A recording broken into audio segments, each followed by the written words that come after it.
On this episode of the Soul Twin Stars podcast. We don't have to look at those layers, just look at the beautiful cake on the outside. And I'm done with that. Yeah, I have empathy for everyone, Yes. but nobody's going to cross my boundaries. And it doesn't even have to be extreme emotional or physical abuse. Literally, it could just be like a lot of negating you and your opinions and who you are. And there's two options for people who are suffering with dysfunctional families and trying to decide. One is creating healthy boundaries, stepping away. The other is going no contact.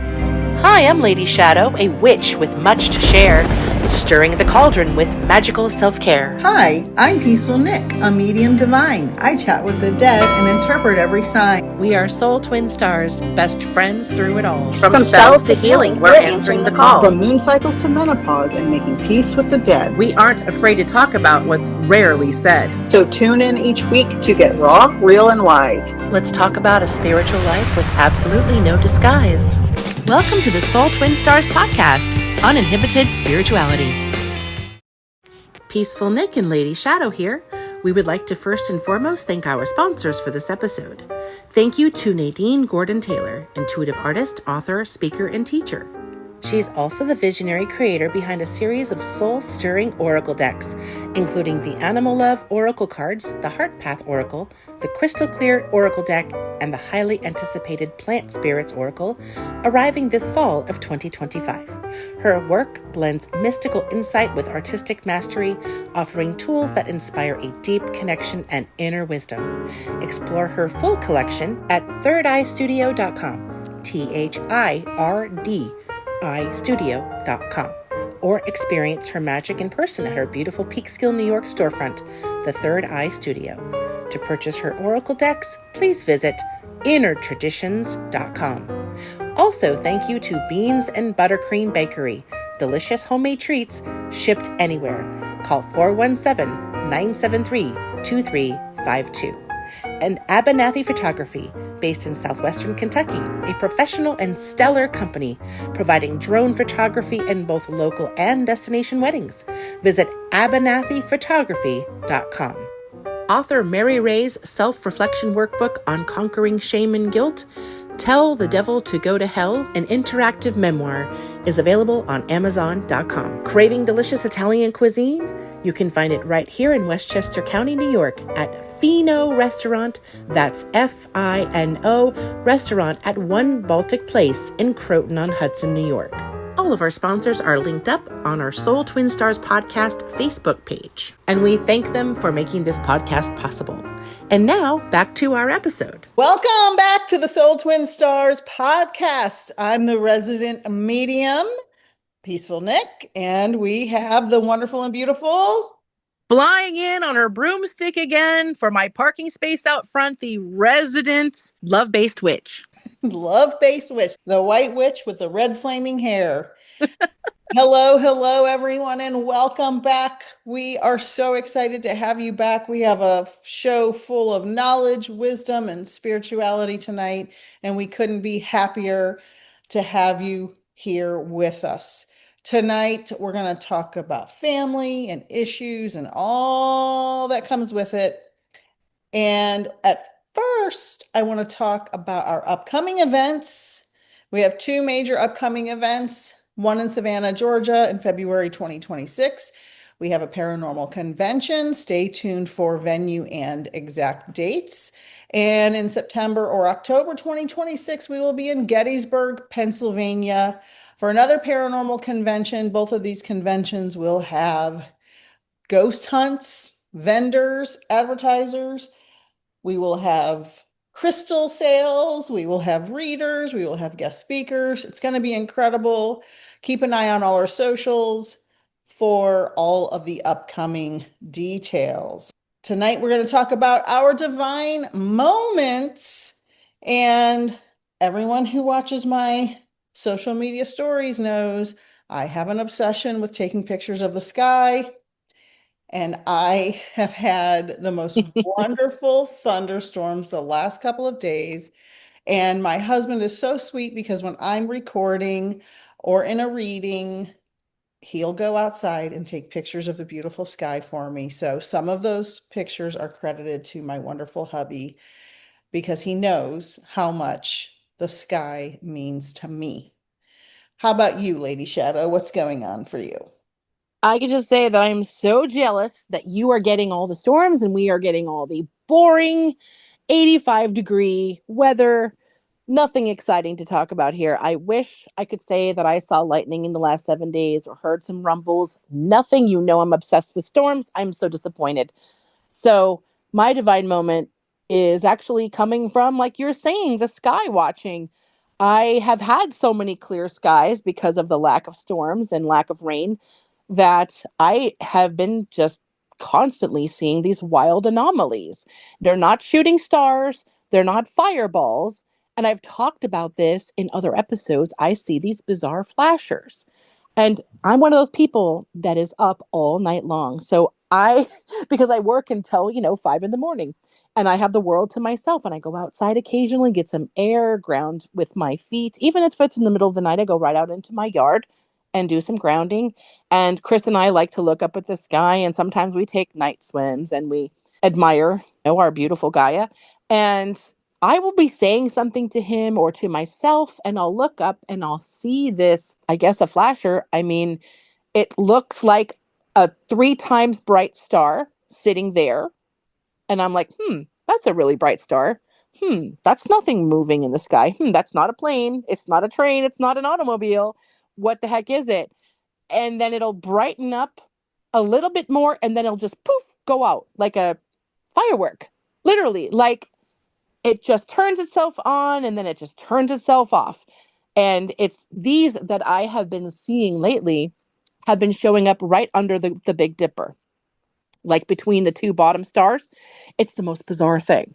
So, not in the same place at every time, but in different spots. So, when I get a little divine twinkle or a nod or a wink from a star, I just assume that, you know what, it's something looking after me and I'll talk to it. And of course, I'll say, if you are having my best good, please continue to show up for me. If you are nefarious or an alien spying on me, then you can just go on your way, go to the next bus stop. Thank you.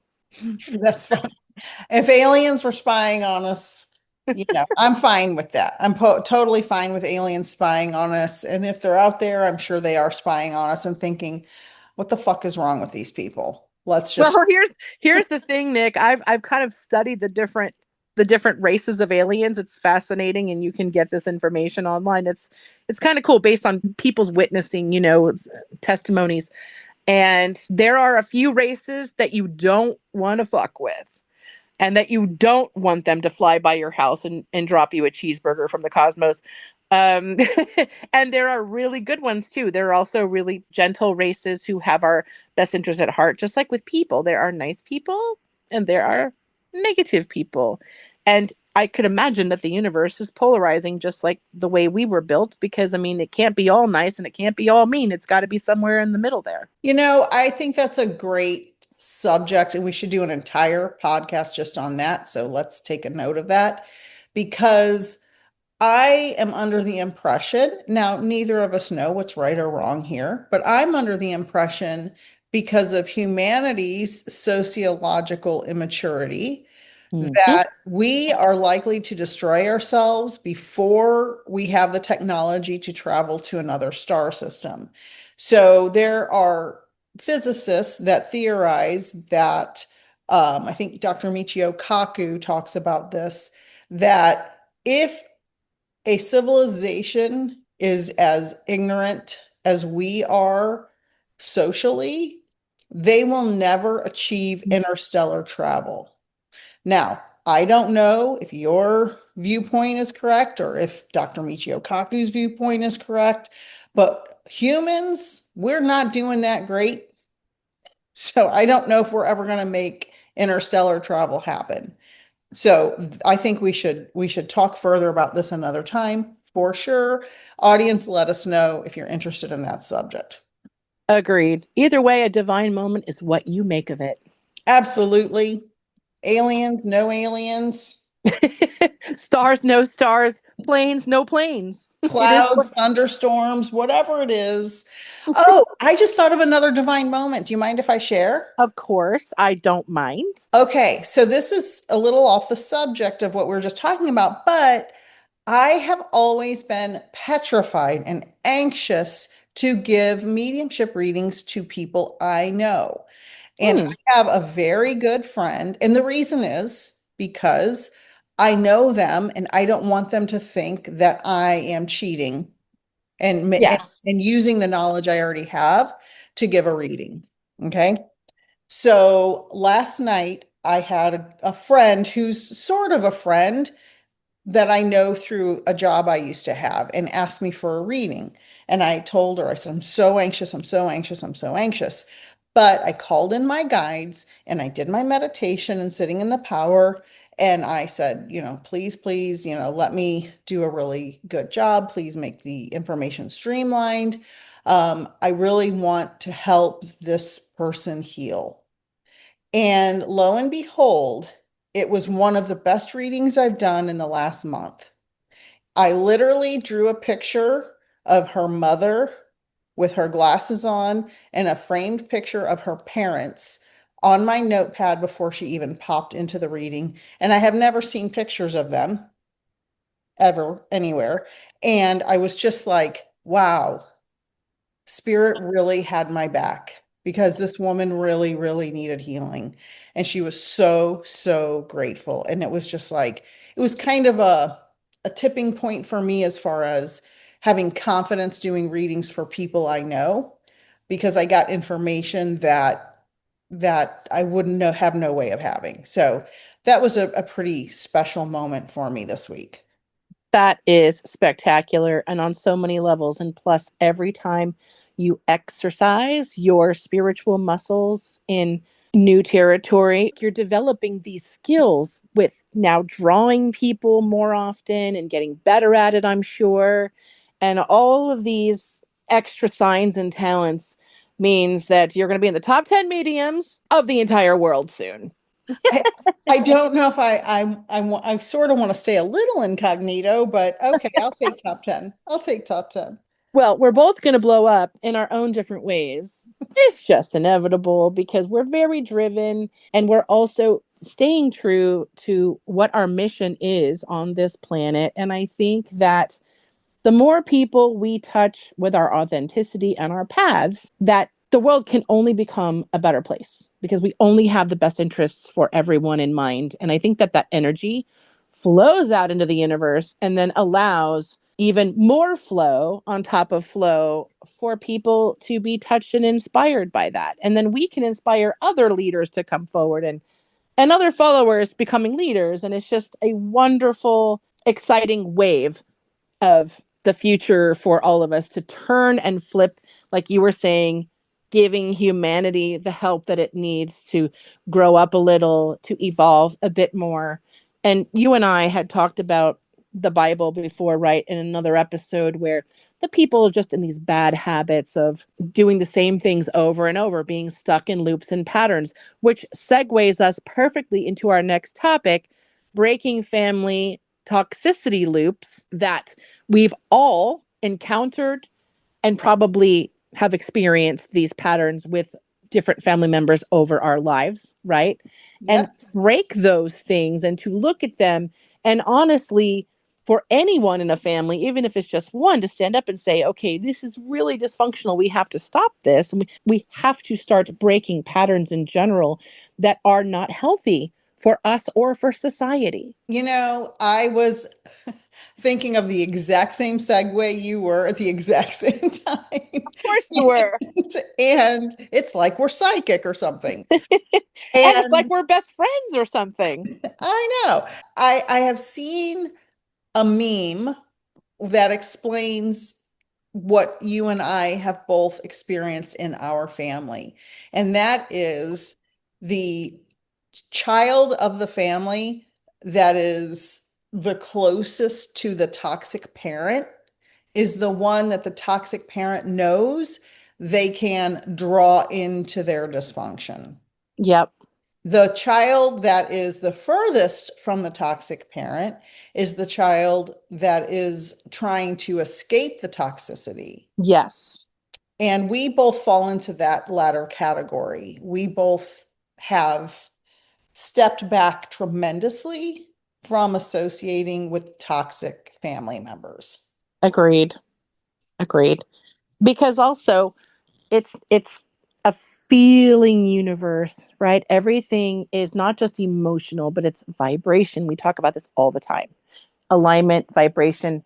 When something's off in your body, it's not just I'm having a moment or I'm being emotional. No, it's Right. because your body is trying to resonate all the time to its default place of you're loved, you're perfect as you are, you're whole.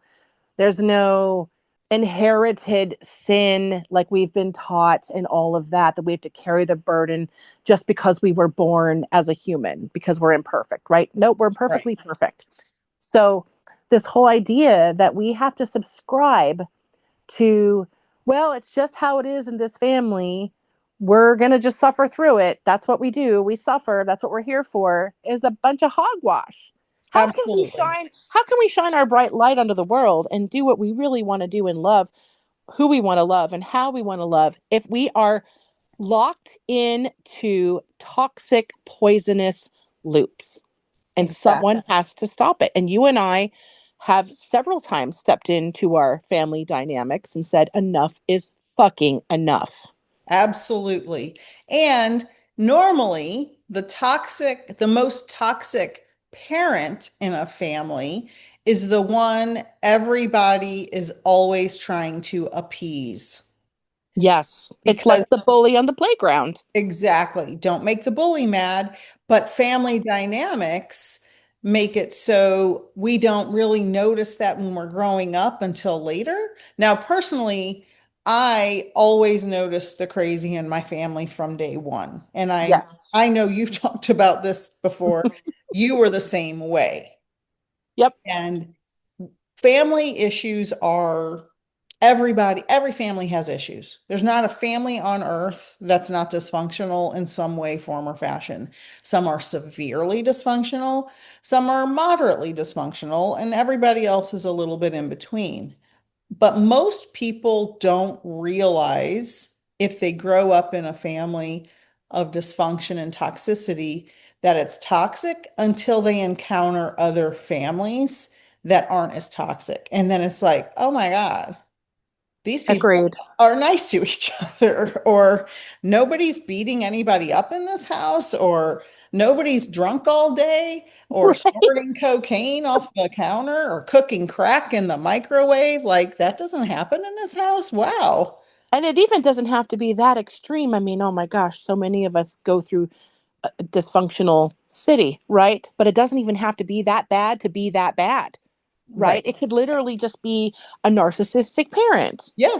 or someone that enables one child over the other because of their neediness and their addictions. And so all the attention goes to the one child that seemingly needs more attention because they haven't dealt with the issues. And then the other two kids who are doing great, or the other three kids that are often being productive, it's like then it becomes that the loop and the patterns all center around not just the parent, but now the enabling child and the enabling parent, back and forth, back and forth.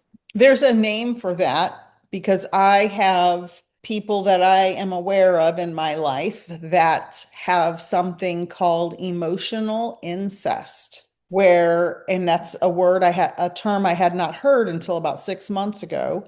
And it made me think of a couple of people I know that I know personally. They are so enmeshed in dysfunction that it's like a dysfunctional marriage, a codependent marriage, but they're not spouses. Right.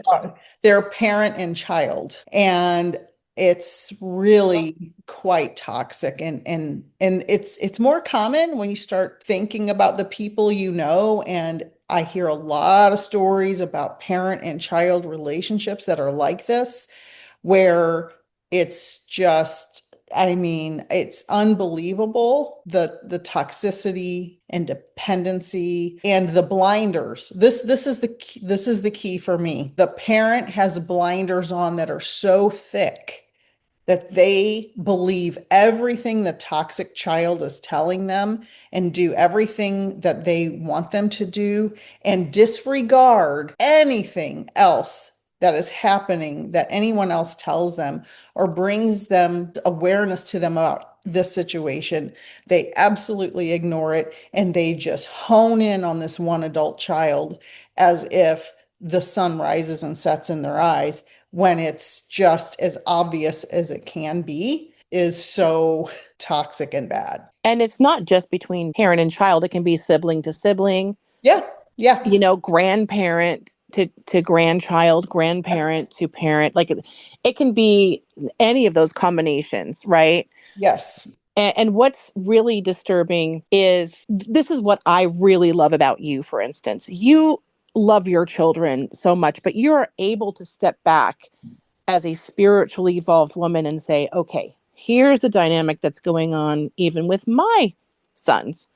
I can look at it objectively. They are not perfect. It's not like they do no wrong, right? You're able to look at it objectively. And this is how and why I look up to your parenting skills, because you don't just accept that, well, they're my children and so they're perfect. They have flaws too. And you can help them along the way, even in through adulthood, to correct even patterns that you subliminally or accidentally carried into their relationship with you from childhood, so that you can repair that and keep correcting patterns. I mean, we're always self-correcting and community correcting, and this is just, it's an ongoing growth process, right? It's constantly evolving, just keeping our spiritual inventory in check and continuing self-awareness.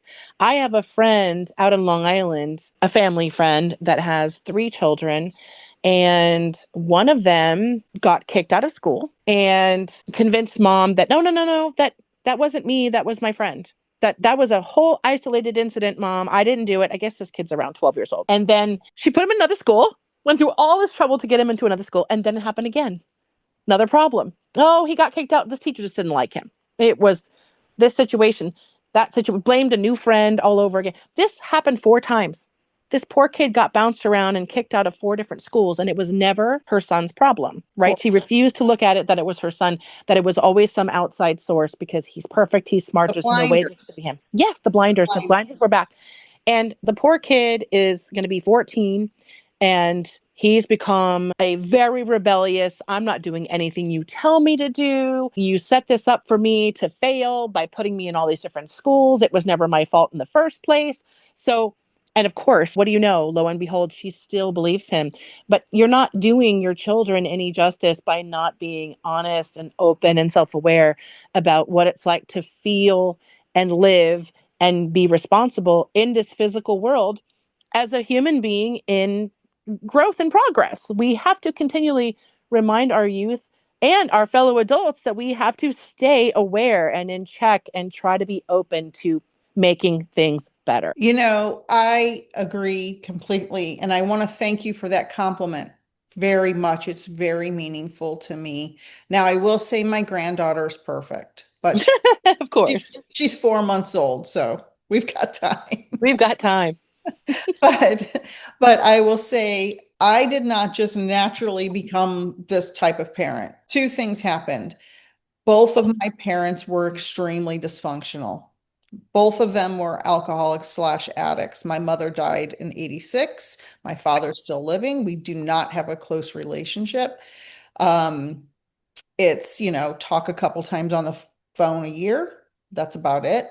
And I want to say my goal when I had kids was not to do what my parents did. I actually named my son, my oldest was inspired by a Pearl Jam song. His name was inspired by the song Jeremy. His name's Jeremiah, but inspired by that song because that song was about a child who had an extremely dysfunctional family. And it was a daily reminder to me not to repeat the mistakes of my parents. And the child and the kid in the song offed himself in class. It's a whole thing. You can look it up. It was a true story they wrote the song about. I wanted to make sure I had a daily reminder because, sometimes we go off the rails. So that's number one. Number two, I received the book A New Earth by Eckhart Tolle in 2014. My kids were teenagers at the time. I wish I would have read it earlier. And I also bought the book, The Conscious Parent by Dr. Shafali Sabari, which changed everything I knew about parenting. It is the parenting guidebook, how your relationship with your kids should change over time. Not, you can't treat your 30-year-old like a 15-year-old, which a lot of parents do. And so it's also about seeing a child's needs and being consciously aware of them, not babying them and being too soft on them, but using a perspective of what if I was this child, what would I need in this situation? If a child is screaming and crying in a restaurant, are they just being a brat? No, they need something. What is it that they need? How can you address it in a way that you understand? They're probably overstimulated. Maybe you shouldn't be at a loud restaurant for 2 hours. Maybe they just need some quiet time, So that book, those two books really changed my life. And I highly recommend both of those books to anybody who's a human or a parent, because it's not just about developing relationships with your own kids, but teachers should read it, grandparents should read it. Everyone should read these books because it's a different perspective. It's things we sort of know intuitively, but it's explained in a much more clear way so we can understand how to deal with other people.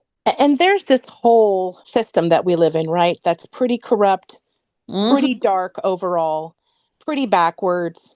And I feel like the fact that when someone gets pregnant, oh, congratulations, it's all going to be magical. But then there's no universal way to teach a parent how to raise a really decent human being in a really healthy environment. Now, I know that most families are dysfunctional. To what level of dysfunction you're going to be dished out, we don't know. But we all know that most families are dysfunctional. But I think it's also universally an issue that no one can agree on. Well, maybe like you're going to go to school for all these years and you go to college and you buy a car and you learn how to work at a job. Just maybe a parent who has no idea what to do with this new baby should maybe be given some sort of universal spiritual, physical, emotional manual or a class or something. I know that they exist now, but over the years, it was like you just go through it and you just figure it out on your own like everyone else has. But has that really worked? Have we really improved as a society and through our communities really since like the Little House on the Prairie days where it was the same thing? You have your baby in the yard in the chicken pen and you walk inside and you just wing it, We should have vast improvements, educational resources, spiritual resources to help parents make better decisions along the way. And so I feel like it starts kind of there. Like, why isn't the system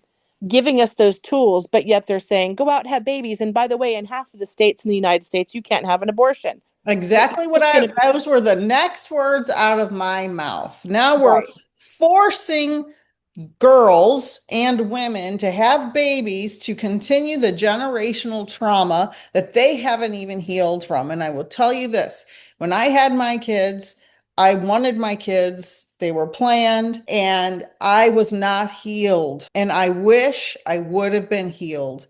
I was in my late 20s and there are dysfunctional patterns I repeated, not, horrible. I wasn't an alcoholic and I wasn't abusive or anything, but just other things that I repeated. And it took me years to realize, oh, I can't put that on my kids. Generation to generation to generation, the trauma, trauma, trauma. My dad's a boomer. I'm Gen X. I'm not really sure. I think my kids are millennials. I'm not 100% sure. But it's like my goal was to stop the generational trauma. And my son was talking so lovingly about being a dad the other day to my husband and said, I look in my daughter's eyes and I can't imagine how anyone could ever hurt a child. And I Agreed. said, I could die happy right now. That was my goal. Absolutely. And you know what? Aside from any of the little issues and humps that he's going to go through in his life, you're right. If you can say that to another human being, that unconditional love, and have that connection like that, you have done your damn job pretty darn good. So you should be very proud. It was my goal, and that was my biggest goal. And I love it. my husband, I will say, no marriage is perfect, no family is perfect, blah, blah, blah, the whole spiel. My husband was a very attentive and involved father. Not that he was perfect, but he spent enormous amounts of time with our boys. He taught them everything he knew about everything he knew about, and they are much better for it. And I tell them all the time, I'm like, God, can you imagine if we would have gotten divorced and I raised them by myself? I wouldn't have known to teach them all that stuff. Like, Right. they would have been sitting in the house pale. I didn't know all the stuff he knew. And so Yeah. I'm always grateful that, he taught them how to lift weights and how to do athletic things and manly stuff that I didn't know about.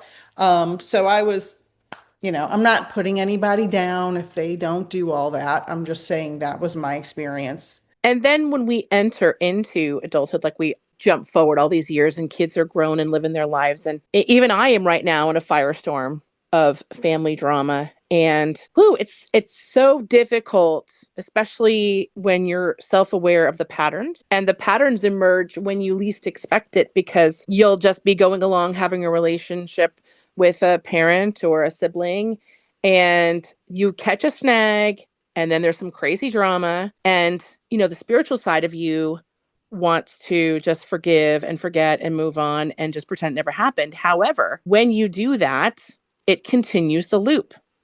And at some point, someone has to say, listen, my self preservation is more important than continuing a pattern that is really toxic to not just the person involved, but to the ripple effect of the other family members that have to absorb that. As adults like you and I, we've had issues with siblings and parents throughout our years and whatnot. And what would be, and I'll reveal my kind of tactic to deal with this, what would be your tactics when you come across, as an adult now, old family loops, patterns that are either rearing their ugly heads out of nowhere or have not yet been broken? How do you deal with that as a spiritual woman now? How would you put forth proper boundaries without feeling guilty or the shame of the family loop? And also remember, we didn't choose our family. Now, when we choose our friends, it's a very different situation than being forced in this idea that you have a contract with these people because they brought you here.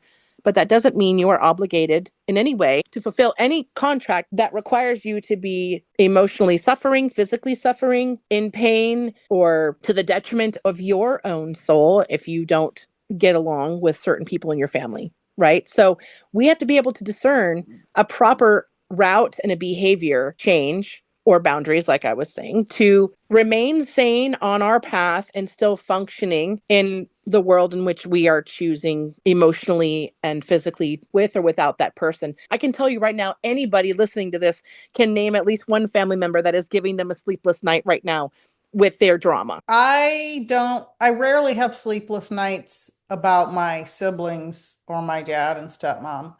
That's very, very, very, very rare. I'll have sleepless nights. I have one of my sons is a type 1 diabetic. I get sleepless nights about that, but that's another story. I don't have that guilt feeling. Maybe I'm just not as nice as you are about my siblings and parents. I think because my birth order was fourth, 8 of us total. There's 5 full bios. I don't have that guilt feeling. I have a situation. I will tell you how I dealt with it. There's one sibling I talk to every single day out of 8, and the rest I don't really talk to hardly ever, if at all. Some of them I don't talk to at all. The one I do talk to, there was a situation over 40 years ago that was resolved. And then about 2 or 3 years ago, one of the bio sisters stirred it all up in the family again for no reason except I don't know, just was in a mood one day. She's a very dysfunctional, negative person. And she restirred up a situation from over 40 years ago and turned the whole family against the other sister. And nobody talks to her, and she's disabled, and I'm her only, real family that she talks to regularly, aside from my dad and stepmom occasionally. I handled it by calling both my older sisters and confronting them about the situation and explaining that, well, this one person in the family had this issue over 40 years ago and everybody was fine and it got resolved. And this other person in the family did horrendous, horrific, disgusting, horrible things to the entire family. And everybody's fine with that person and wants to have a relationship with them. And this person did bad things into adulthood for many decades. The other person was a little kid when something bad happened. Yeah. And you all are scapegoating this person, but you are revering the severe abuser when the severe abuser's never taken accountability. Why is that? And the response was, well, that's a personal decision. And it is a personal decision because some people's tolerance in a family of a certain family member is much higher or lower than someone else. And the guilt I was speaking of is not just in general, or like even with me, but I mean in general. I'm sure there are a ton of listeners that are grappling with the guilt of having to go no contact with a family member or to put up any type of healthy boundaries that would piss that family member off.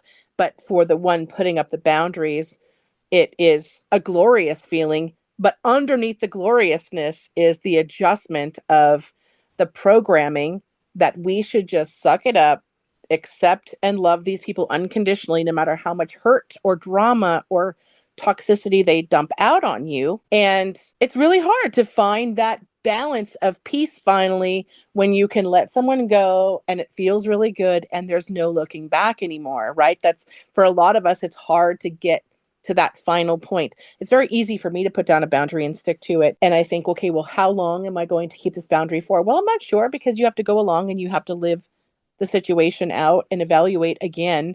But I have been finding that every time I put up a boundary and then drop it again, I'm telling you, within like a week, the loop starts all over again. And then I'm the one who's stuck forgiving and forgetting over and over. Meanwhile, I'm the scapegoat, or I'm the disposable one, and so it's like, wait a minute, this keeps happening. I think I might have to leave my boundaries up a little longer, or go like you did, Nick, and say, no, no, no, yes, no, no, no to you. Right. And I think we have different family dynamics that we grew up in.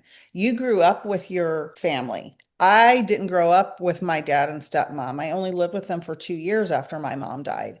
So I didn't get that same type of being drawn into the family dynamic and appeasing the narcissist, right? I wasn't there long enough to fall into that trap, because I was 15 when I moved in with my dad. So Right. I was already very independent minded, a FU mofo person. I didn't take any crap from anybody. I was already very emotionally developed for a 15-year-old after what I had been through in my life before that. And so I wasn't falling in that trap. And I can spot phoniness 100 miles away, and I wasn't falling for it. That's why I only stayed there for 2 years.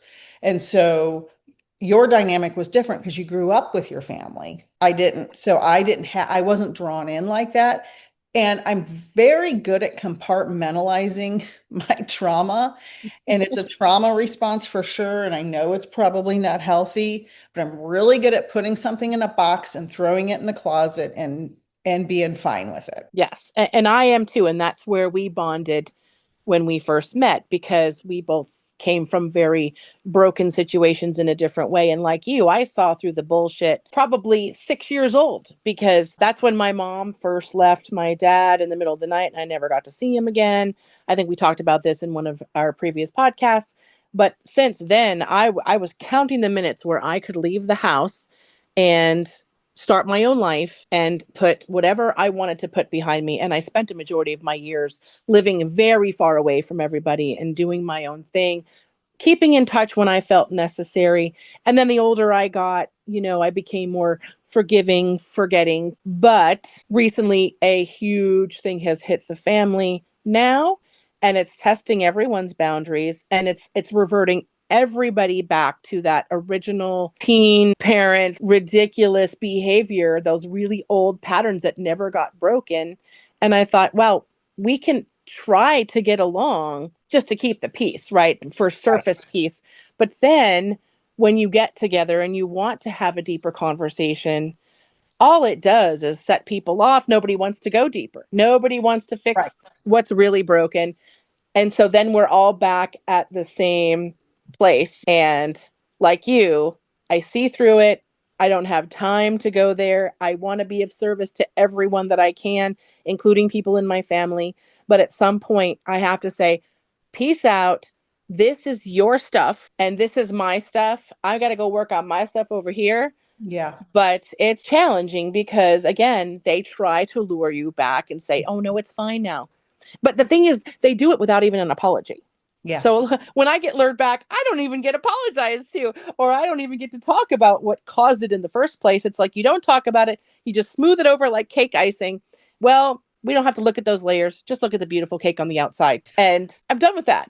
Yeah. And so in the old days, I would confront my family a little more brazenly than I would now. So that's the difference with my spiritual growth. I am a Sag Aries, fire, fire, fire, very strong-willed, very honest, very confrontational. However, through my spiritual growth and emotional growth and years of therapy, I have realized I don't have to make a big scene about my confrontation. This is my big lesson.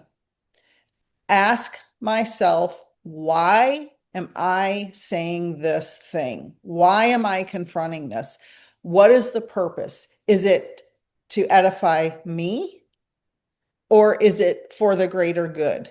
And I discern if it's just to make me feel good and egotistical, I choose to not say it. But if it is something very important that needs to be stated for, different reasons, then I will state it, but much more calmly and not a big scene. Exactly. I don't have to make a big scene anymore, and I choose more wisely. That's the biggest part of the change with my spiritual growth.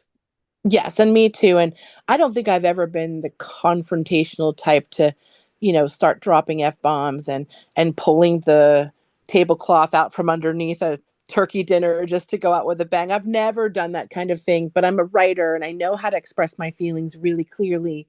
And over the years, I'm able to, through words, say and write to people, hey, this is what I'm seeing. This is how we can fix it. But then I never get a return letter that has the same thoughtfulness, openness, or the level of communication that I would ideally find healthy. And all I have to do is look back and say, oh, there's another pattern where I made all of this effort to express myself, but it went largely ignored. And there's this other thing that you and I talk about. We can't put expectations on people of which are not capable of understanding nor carrying out. It's kind of like a wizard talking to the wicked witch. There's going to be two vibrational misalignments going on there. So we can't have expectations that it's ever going to align, because you have people at two different growth levels, two different spiritual levels. Yes. So all you can do is have expectations for yourself in the moment, that what is the healthiest thing to do, knowing that that person probably can't even meet your expectations. And so, like you, as a spiritual person, I try to evaluate, okay, what are they capable of? What are they not? And then if they're not capable of taking accountability and continuing the narcissistic behavior where I am, for instance, the punching bag, well, then it's my fault. I need to walk away, because clearly, if they're not understanding their behavior or they're doing anything wrong, no matter how many times I tell them, it's not going to change a thing. But what will change everything is me walking away to self-preserve. And that is the best thing you can do for yourself in that situation. I agree. And there's two options for people who are suffering with dysfunctional families and trying to decide. One is creating healthy boundaries and stepping away. The other is going no contact. So the difference is you can create boundaries and not go to every family function every week or every month or whatever kind of schedule your family has. If you're uncomfortable and you feel like you want to vomit before you're going to a family function, you need to evaluate what can you do to make your life healthier? What boundaries can you put in place so you're not being tortured emotionally? You can put in boundaries and just step back and still be somewhat involved. But for some people, that doesn't work. And some people have to really completely go no contact. Some families are just not going to be amenable to your boundaries. And when your family crosses your boundaries and is still disrespectful, and trying to drag you into their drama when you're not interested in it, and abusive and toxic and narcissistic, and they just cannot respect your boundaries, that is something you need to consider going no contact for. I am not a therapist. I would definitely say if you are not sure what to do, get a therapist, somebody who's certified to help you navigate this. There's also a lot of self-help books out there, but get a real professional opinion about this to help navigate the situation.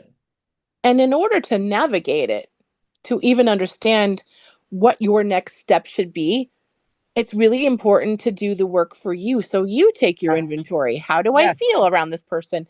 How do I feel if going forward, like you said, do I want to hang out with this person? Do I find that this person adds to my life or makes it worse, harder, or more sad or more upsetting? Yes. And so maybe journal about that, take an inventory about that. I've done that over the years where I've weighed the pros and cons against going no contact temporarily or more long term, or setting boundaries. It has to start with you. And yes, a professional can help work through that, or even a spiritual professional, like a pastor or somebody at the Yes. church, or a spiritual life coach like you and I. So there are several ways to help you organize your thoughts and your feelings about being abused, feeling lesser than. And it doesn't even have to be extreme emotional or physical abuse. Literally, it could just be like a lot of negating you and your opinions and who you are. There's weird jealousies and competitive natures. There's all kinds of dynamics that you have to be able to define first, like what is tolerable. And I know for me, recently I've had to really reevaluate as well what new boundaries I'm going to put in place, because there have been some pretty clear patterns that I'm realizing that they just rear their ugly heads every like 5-year cycles. And it gets worse every cycle. That's what's going on too. And that often happens. And somebody's got to say enough of this cycle. Right. And look out for family members trying to draw you into their drama, scapegoat you for their mistakes, blame you for anything, and trying to use you for clout. There are some families who will ride the coattails of another family member because maybe they have a little, fame or fortune or whatever. So just be wary of all of the different things that make you feel uneasy in your family, because there are so many issues that can be addressed. Some of them can be healed, but both people have to be willing to work on it. You can't have a one-sided relationship with a narcissist where you're just appeasing them and they're just bullying you, and you think because you're nice, they're going to be nicer. No, they're going to continue. They're going to continue to be a narcissist. So evaluate that. And it doesn't have to be, I want to clarify, just because somebody has personality traits of a narcissist doesn't mean they're full-blown narcissistic personality disorder. And there's also some people on the autism spectrum or have Asperger's or somewhere on the spectrum have personality traits of narcissists. So kind of look up and evaluate, is this person a narcissist or are they just socially unaware because they're on the spectrum and they're not diagnosed? Because there's a lot of people that aren't diagnosed.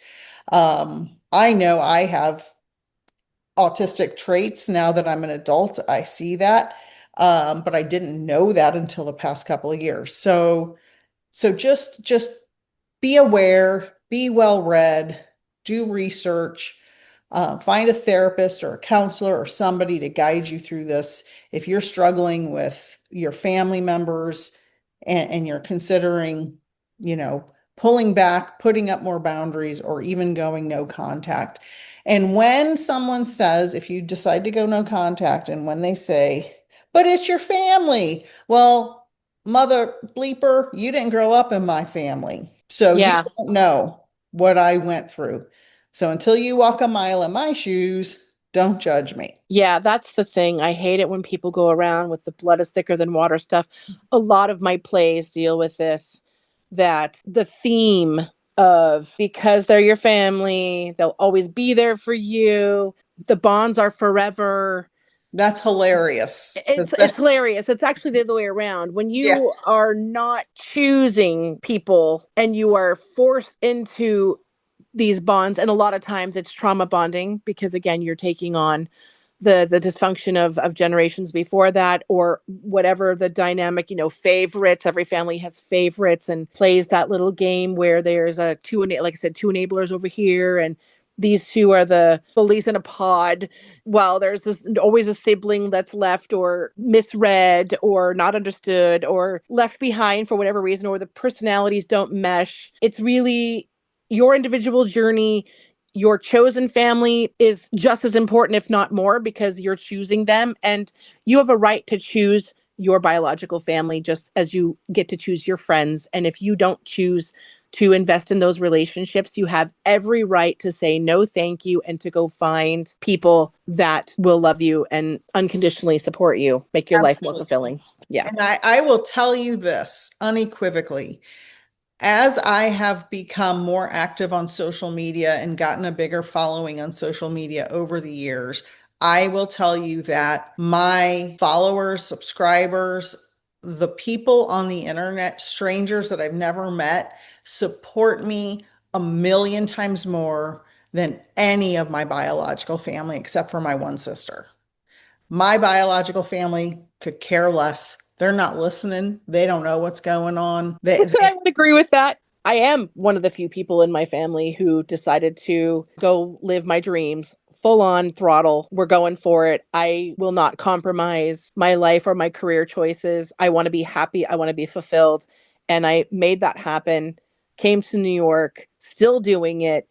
And that really pisses a lot of people off, that somehow you found a path to go do something that's really fun for a living, but not me. right. But that is the flack that we get, I think, when we make choices that other people wish they made, but that's no fault of yours and no fault of mine. It's the fear that they will fail. That's why they don't make the leap. And that's where the jealousy comes in because they wish they had that freedom. They're programmed, like you were saying earlier, they're programmed to believe they have to stay in, the 9 to 5. Right. And the question remains, do we allow their fears to materialize as bad behavior and abusive behavior to other people? I have empathy for everyone, but Yes. nobody's going to cross my boundaries. There you go. And on that note, the boundary is we are out of time. Thank you so much, everyone, for joining us. I hope you're not depressed now.